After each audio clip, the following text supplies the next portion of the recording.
السلام عليكم. واحنا بهذا الشهر الفضيل انا جاي امشي بالربيعي، شفت هذا الرجال المسن الكبير بالعمر قاعد يم الجامع.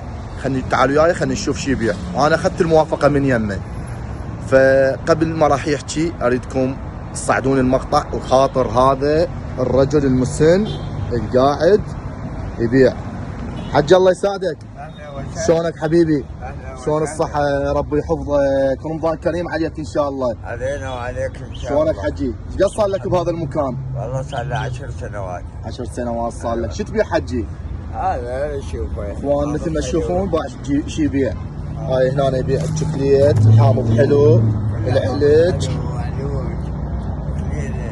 ويبيع كلينس، وقاعد هنا يم الجامع. فحبيت حجي ايش قد عمرك؟ عمري يعني مواليد 40. مواليد 40؟ العمر كله ان شاء الله. مثل ما تشوفون بهذا العمر قاعد بالبرد وجا الصيف وقاعد على هاي البسطيه الحلوه. ربي يحفظك. جاي يبيع. حجي عندك اولاد؟ والله ما عندي، المرة جات عاقل. اي تحبل. اي عمري 25 سنة وتزوجت. من تزوجت 15 سنة المرة ما حبلت.